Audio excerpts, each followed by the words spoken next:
Amanda, thank you very much for speaking to us on Game On. It's such a pleasure to catch up with you after a very long time. It's been a good couple of weeks of preparation for this season and this year. What has the preparation been like? Well, thank you for having me. It's been a tough time. I think at the moment it's just basically trying to challenge yourself. It's always just learning. It's still early stages for us, but I think every training session you have to be focused, because this is the only time where you get to just focus on yourself. I think with the plan that the coach has, the long-term plan, there will be a time where it'll just be about the team and where she wants us to be. But I think now the only challenge is trying to better yourself with every training session that you come to, and it's just dedication all the time. It's sort of been week on, week off. What is this week about? Well, according to the coach's plan, it's always just about improving the players. You have to push yourself to improve, and she always focuses on us being at our best, being able to be comfortable on the field, be comfortable with one another. So I think it's always just about triggering that reception between players and how we get along on and off the field. So whatever it is, chemistry that we have off the field, we have to take it on the field and be able to be comfortable with one another. So she wants us to be ball players in a way that the same way that we're comfortable with one another off the field, we can bring it to the field and enjoy every session and enjoy actually playing the games. It was a bit of a difficult time when Banyana didn't qualify for the World Cup, but that kind of negativity turned into positivity immediately, trying to qualify for the Olympic Games. It was an absolute flawless qualifying campaign. What was that worked in the team at that moment in time? Well, you know, to be honest, we can never compensate with the Olympics. I mean, the World Cup is a different competition on its own, and I think it would have been one of the greatest achievements that we would have achieved as Banyana. But I think everything has its own time, and we're hoping that maybe someday we'll actually qualify for the World Cup as a senior team.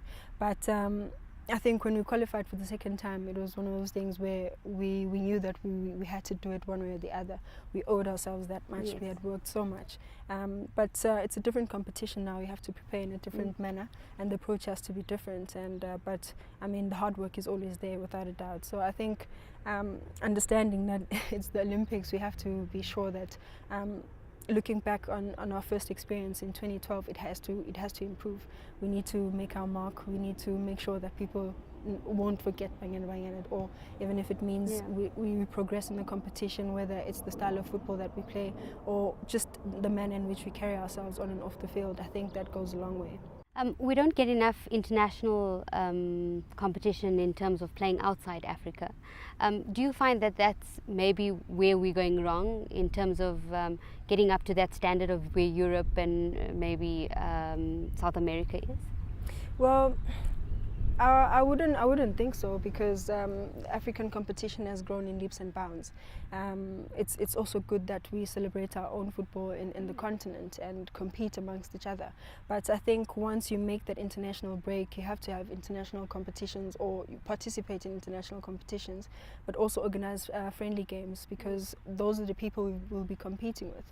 But we will take what we can get at the time, because we need to prepare. So for us, whether we prepare with an African country or a European country, it doesn't really matter to us, because we have a plan. We'll probably prepare adequately for that national team.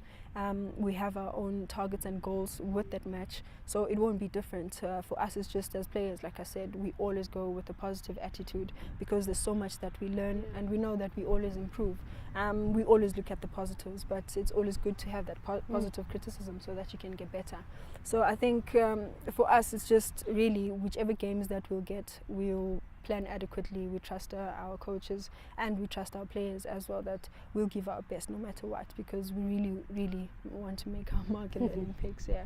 How much have you personally grown under Coach Vera Pauw in terms of confidence, in terms of technique? It's been a major step, because you have to adjust to a different philosophy, to what you know, which is a South African way of playing.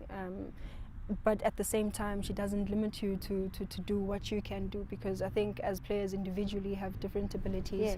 Yes.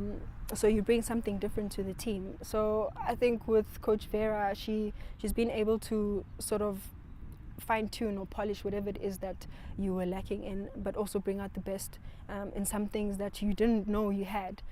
So I think, you know, when she says you're one of the best passers in the team, you sort of think, oh really, am I? You know, so you start improving on that, you start working on that, because all of a sudden you realize that, and then by that you realize how much of an asset you are, and so you bring so much value to the team. So I think with me it's just mostly the character coach has really instilled in me to be that person that even if you're not a leader, but in the team you're a leader. When you're playing on the field, you're a leader. All of us are leaders, so no one is inferior than the other actually in the team. So I think she brings out the best in us in that manner. You're a legend in the team, a veteran. From one Olympics to another, there's been quite a change in youngsters coming in. Are there any of the girls that you've managed to take under your wing? Well, I think it's quite an honor actually when you find some of the girls from the under-17 that look up to you. When they're in the national team, they first sort of scared to approach you and speak to you, because they think, oh, okay, it's Amandla Dlamini, so I can't.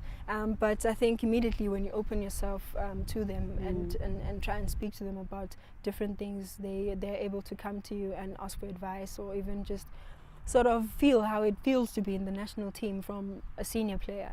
So it's always just humbling. I think Thembi Khatlana is one of the players, Linda as well, and Amukelang, who's the captain of the under-17, under-20.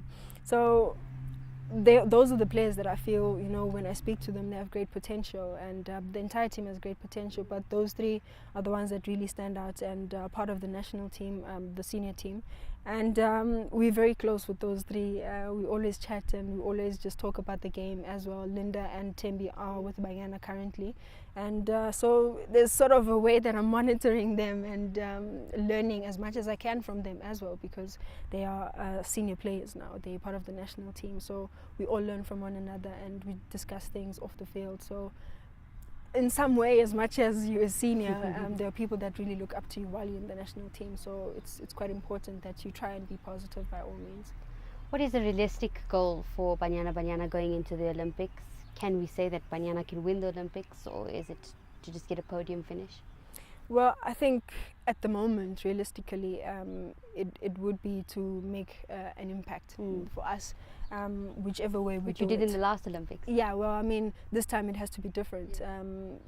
Different attitude, different style of play, different everything. So when we go there, we have to look like a different Banyana, but also we are still South African. We have that South African flavor. And obviously we'll take it a game at a time, because the last time we didn't do so well. We wanting to compete really at the highest level, because we've got the highest level of coaches, and we've been going through the highest level of training. So I think everything will change this time around. Amanda, it's been such a pleasure to chat to you. Wish you all the best for this year, and especially for the Olympic Games. And we know you'll do South Africa proud. Thank you very much. No, thank you very much for all your support. Yes. Thanks.